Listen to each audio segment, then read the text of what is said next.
بسم الله الرحمن الرحیم. د نن ورځې درس د صدري جراحي پورې مربوطېږي. عنوان دی د مرۍ رنځونه یا ایزوفاجیل ډایورټیکولا. د مرۍ رنځونه مونږ په څو ډوله باندې کلاسیفیکیشن د دې کولی شو، ډلبندي کېږي. په لویه کې موږ یې په دوه برخو باندې ویشو. یو ته یې کاذب ډایورټیکل وایي او بل ته یې حقیقي. د کاذب نه زما هدف دا دی چې دغه رچ یا دغه ډایورټیکولم د مخاطي او تحت المخاطي غشا څخه تشکیل شوی وي او عضلاتي برخه ونه لري، دې ته کاذب ډایورټیکل وایي. بل یې حقیقي ډایورټیکل دی چې هغه د مرۍ ټولې برخې دربر نیسي. یا په بل عبارت که چېرته یو رچ مخاطي غشا، تحت المخاطي طبقه، عضلاتي طبقه ولري، د حقیقي ډایورټیکل په نوم باندې یادېږي. ګرانو، ما درې طبقې وویلې. داسې ده چې هضمي سیستم خو اصلا د څلورو طبقو څخه جوړ شوی، چې مخاطي، تحت المخاطي، عضلاتي طبقه او سیروز اللایر دی. دلته مې درې طبقې داسې ځکه وویلې چې مرۍ سیروز اللایر نه لري. نو هغه اناتومیک توپیرونه د مرۍ د هضمي سیستم سره هغه مو تاسو ته د دې فصل په شروع کې لیکلي دي. تاسو کولی شئ چې هغې ته مراجعه وکړئ. نو زه به داسې ووایم چې د مرۍ رنځونه په دوه برخو باندې ویشو. یو ته یې کاذب وایو چې په هغه رنځونه شول چې له دوه برخو، له دوه طبقو جوړ وي، مخاطي او تحت المخاطي. او بل یې حقیقي ډایورټیکلونه شو چې هغه درې برخې له څخه جوړ شوی وي، مخاطي، تحت المخاطي او عضلي. دویم کلاسیفیکیشن یې د اناتومیک موقعیت له نظره دی چې دلته مې لیکلی. د مرۍ د علوي برخې ډایورټیکل چې د فارینګیو ایزوفاجیل یا زنکر ډایورټیکل په نوم باندې یادوو. د مرۍ د متوسطې برخې ډایورټیکل چې د ټرکشن یا توراسیک ډایورټیکل په نوم باندې یادوو. د مرۍ د سفلي برخې ډایورټیکل چې د پالژن یا اپیفرینیک ډایورټیکل په نوم باندې هم یادوو. نو دوه قسمه ډلبندي ما وکړه. یو د ډایورټیکل د سوډو فارم او د ترو یا ریل فارم باندې د هغې کلاسیفیکیشن او دواړه مې تعریف کړ. بل یې د اناتومیک موقعیت له نظره په دریو برخو باندې مې وویشل: د مرۍ د علوي برخې، د مرۍ د متوسطې برخې او د مرۍ د سفلي برخې ډایورټیکلونه. د مرۍ د علوي برخې ډایورټیکل که لږ تفصیل باندې تشریح کړم، نو د مرۍ د علوي برخې د ډایورټیکل نوم چې دی فارینګیو ایزوفاجیل یا زنکر ډایورټیکل دی. دا ډایورټیکل د کوم سبب له کبله رامنځته کېږي، سبب یې څرګند نه دی. کافي معلومات د رامنځته کېدو د لامل په باره کې چې دی نه لرو. خو څه شی چې معلوم دی هغه دا دی چې دا ډایورټیکل هغه وخت رامنځته کېږي چې د مرۍ داخلي فشار یا انټرالومینل پریشر په دوامداره ډول باندې چې دی لوړ شي. او په دې هم پوهېږو چې د مرۍ فشار هغه وخت لوړېږي چې ماسیروي سپازم رامنځته شي. نو داسې به ووایم چې د مرۍ د علوي برخې د ډایورټیکل د رامنځته کېدو علت چې دی د مرۍ د علوي برخې د ماسیري سپازم دی. د هغې د سپازم له کبله دلته دوامداره فشار چې دی لوړېږي او د مرۍ په ضعیفه برخه کې چې د کریکوفارنجیس او تایروفارنجیس عضلې چې د مرۍ په خلفي برخه کې قرار لري دغه ضعیفه نقطه کې د دې سبب ګرځي چې مخاطي غشا د دې عضلاتو د مین نه چې د هرنیټډ شي او ورو ورو لوی شي او په ډایورټیکل باندې شي تبدیل شي. د مرۍ د اولي برخې ډایورټیکل یا زنکر ډایورټیکولا په نارینه‌و کې د زنانو پر پرتله پیښې 3 چنده زیاتې لیدل کېږي. یعنې دا ناروغي اکثره په نارینه‌و کې منځته راځي. د عمر په لحاظ دا ناروغي د 80 کلنۍ د عمر څخه وروسته رامنځته کېږي چې د عضلاتو ټول پکې کمیږي او زمینه سازي کېږي دې ناروغۍ ته. د دې ناروغۍ واقعیت د 30 کلنۍ څخه په ښکته عمر کې هم چې دی لیدل شوي دي، خو واقعیت د زړښت سره چې ډېر ارتباط لري او عمر چې څومره زیاتېږي د واقعیتو فیصدي زیاتېږي. د دې ناروغۍ کلینیکي لوحه د زنکر ډایورټیکولم ناروغان په غاړه کې د یوې کتلې د موجودیت نه شکایت کوي چې غاړه کې مې یوه غوټه ده او زیاتره وخت کې دغه غوټه د ستون فقرات یا د سرویکل سپاین په چپ طرف کې چې دی موجوده وي. دغه غوټې ته غذایي مواد چې دی ورداخلي او هغلته تجمع کوي. د دغې تجمع له کبله چې ډایورټیکل څومره سایز غټېږي او مواد زیات جمع کېږي د بلې ستونزه رامنځته کوي. او د بلې ستونزه خو موږ مخکې مو ویلې چې یو څه اندازه د ماسیرو د سپزم سره هم چې د رابطه لري، نو لهذا دا ناروغان ډسفاجیا لري. او یاد غذایي مواد چې په دې ډایورټیکل کې جمع شوي دي دا ریګارجټ کېږي او د ریګارجټیشن له کبله کېدای شي اسپایریشن هم رامنځته شي. نو په کلینیکي لوحه کې د دې ناروغۍ د یو کتلې احساس خصوصا د غاړې په چپ طرف کې د بلې ستونزه ریګارجټیشن او د اسپایریشن نمونیا نښې.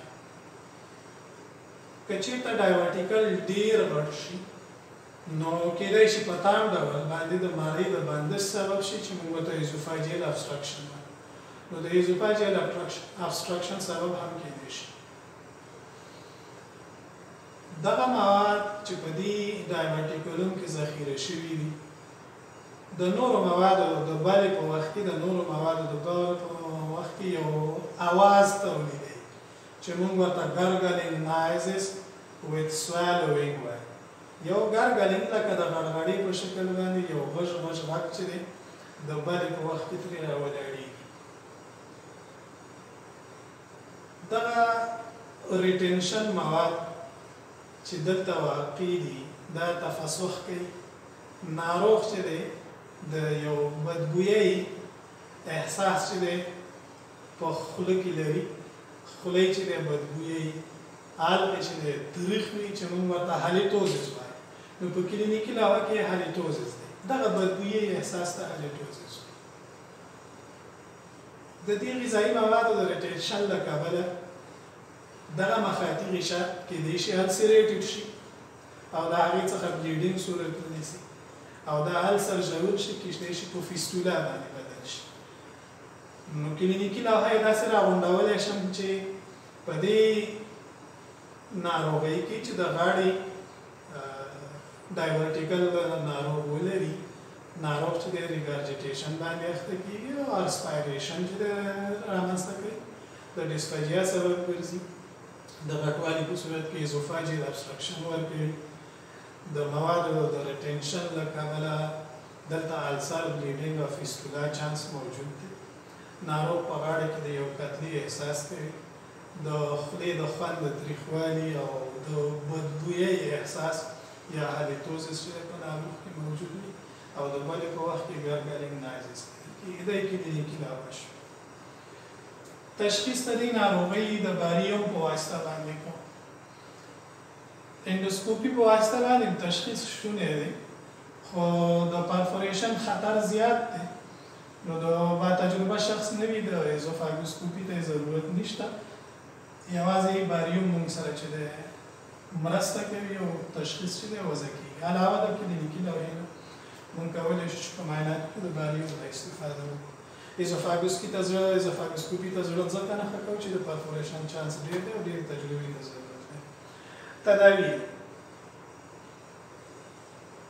د زینکر ډایورټیکولم تداوي دا ده چې د چپ طرف سترنوکلیډوماسټوئید عضلې په پودان کې چې د شق اجرا کېږي او ځان ډایورټیکولم برخې ته چې دی رسوي کله چې ډایورټیکولم برخې ته ورسېږو نو ډایورټیکولم یا حالت چې دی دا اکسایز کېږي موږ ورته ډایورټیکولیکټومي وایي او ضعیفه نقطه چې دی دا ترمیمیږي د هغې نه وروسته که علت یې د کریکوفارنجیل ماسري سپزم وي نو کریکوفارنجیل مایاټومي یې په تداوی کې شامله ده نو زه به داسې ووایم چې جراحي تداوي یې دوه برخې لري یو د ډایورټیکل لرې کول د سترنوکلیډوماسټوئید عضلې د قدامي شق ته لارې نه او کریکوفارنجیل مایاټومي تر څو چې په راتلونکي کې دا ناروغي ریکرنس پیدا نه کړي او هغه لوړ فشار چې د کریکوفارنجیل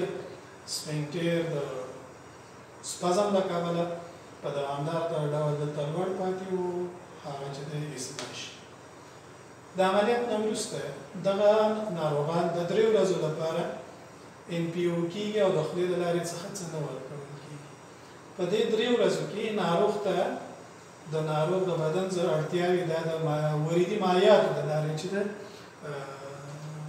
تامینېږي 3 ورځې پس ناروغ ته مستقیما جامد غذا نه توصیه کېږي په ابتدا کې د مایع رژیم څخه استفاده کوو بیا ورو ورو نیمه جامد او جامد ته چې تبدیلو او ناروغ چې شفایاب کېږي دویم ډول د مرۍ رچ هغه د ټراکشن یا توراسیک په نوم باندې دی د دې د رامنځته کېدو میکانیزم دا دی چې د بایفورکیشن په ساحه کې چې کوم لیمفاوي وقدات دي پارا ایزوفاجیل ګرانولوماتوس انفلمیشن دی د دې معنا دا ده چې د بایفورکیشن د ساحې لیمفاوي وقدات چې کله په التهاب باندې اخته شي دوی د مرۍ سره التصاق پیدا کوي هغه ته فایبروزس رامنځته کیږي او دغه فایبروزس د دې بایفورکیشن د ساحې چې کله د مرۍ سره رامنځته شي نو مرۍ چې دلته التصاق پیدا کوي پوهیږو چې مرۍ پیرسټالټیک حرکات لري او هغه پیرسټالټیک حرکات د علوي نه سفلي په لوري دي نو مرۍ سفلي ته کش کیږي او دغه التصاق یې نه پرېږدي چې هغه مرۍ چې د سفلي خواته پیرسټالټیک حرکات چې دی په اسانۍ باندې تیر شي نو ځان خواته یې راکش کوي دغه کشش دوامداره کشش د دې سبب ګرځي چې د مرۍ ټول طبقات ځان خواته چې راکاږي او دې ناحیه کې چې یو رد چې دی رامنځته شي نو زه به یې داسې ووایم چې د نوم څخه یې معلومیږي ټراکشن هم دا ټراکشن میکانیزم چې د فایبروزس له کبله او د دې ناحیې التهاب له کبله دلته التصاق رامنځته شوی او ټراکشن په میکانیزم باندې دا ډایورټیکل جوړېږي او ټول طبقات لري نو معنا یې دا ده چې مخاطي تحت المخاطي او عضلي طبقه لري دې ته نو حقیقي ډایورټیکل یا ریل ډایورټیکل هم دا ناروغي اکثره په 40 کلنۍ عمر کې لیدل کېږي د مساویت پیښې یې داسې دي چې نارینه او زنانه مساوي په دې ناروغۍ باندې اخته کېږي چون ترو ډایورټیکل دی په دې کې د موادو ریټینشن زیاتره وخت کې صورت نه نیسي نو ځکه کلینیکي لوحه کې چې دی اعراض چې دی نشته موږ ورته اسیمپټوماټیک وایو نو چې کله ډایورټیکل موجود وي او اعراض ونه لري تداوی ته هم ضرورت نشته دا ناروغان سره له دې چې اسیمپټوماټیک دي کله ناکله د یو عرض څخه شکایت کوي هغه د قصبي شجرني شجر ټراکشن دی دوی چې کله بله کوي د تنفسي لارو د کش کېدو احساس ورسره چې دی پیدا کېږي لهذا اعراض چې دی نه ورکوي اختلاط چې دی نه موجود نو تداوی ته هم ضرورت نشته. خو که چیرې اعراض تولید کړي، اختلاط چې رامنځته شي په هغې صورت کې دغه ریل یا ټرو ډایورټیکل چې د ټراکشن ډایورټیکل او د مرۍ د متوسطې برخې دی کېدای شي جریان ته ضرورت پیدا شي. دریم ډول یې پلژن او اپیفرینک ډایورټیکل دی چې دا هم د کاذبو ډایورټیکلونو څخه دی. د دې میکانیزم هم چې دی د مرۍ د علوي برخې د میکانیزم په څېر دی. دلته هم د مرۍ فشار چې دی په دوامدار ډول باندې لوړ وي او علت یې هم د سفلي ماسري د کلازیه ناروغۍ یا کارډیوسپازم دی. د هغې له کبله دوامدار ډول باندې د مرۍ سفلي برخه کې فشار لوړ وي او د دغې لوړ فشار له کبله د مرۍ سفلي برخه خصوصا 10 سانتي متره سفلي برخه دا ضعیفه ده او په دغه باندې چې دی په ډایورټیکل باندې تبدیلېږي. نو د ډایورټیکلونه که د سایز له نظره مقایسه کړو، سفلي برخه ډېره ضعیفه لکه ما مخکې وویلې 10 سانتي متره، نو د دې ځي کاذب ډایورټیکل د سایز له نظره د علوي کاذب ډایورټیکل په پرتله ډېر زیات دی. او څومره چې سایز غټېږي، مثلا د 3 سانتي مترو نه سایز غټېږي، اعراض تولیدوي. په اعراضو کې هماغسې ډسفاجیا ده د سپازم له کبله، ریګارچیټیشن ده د موادو، دلته پرزسټنټ ایزوفاجایټس دی، د التهاب انتشار د میډیاستینوم ته میډیاستینایټس دی. کېدای شي دغه د ریټینشن له وجې نه السر، بلیډینګ او فیسټولا هم رامنځته شي او میډیاستینوم ته چې د فیسټول ورکړي. نو په کلینیکي لوحه کې ډسفاجیا، ریګارچیټیشن، میډیاستینایټس، السر، بلیډینګ او فیسټولا. تداوي سایز یې غټ دی، اعراض یې تولید کړي، نو تداوي ته هم اړتیا لري. په تداوی کې توراکوټومي ناروغ ته صورت نیسي، ډایورټیکولوکټومي چې دی ناروغ ته ترسره کېږي او د لاور ایزوفاجیل سفنکټر مایاټومي هم ضروري ده. که چېرې دا ترسره نه کړي خو بیا د دوباره پیدا کېدو چانس په ناروغ کې شته.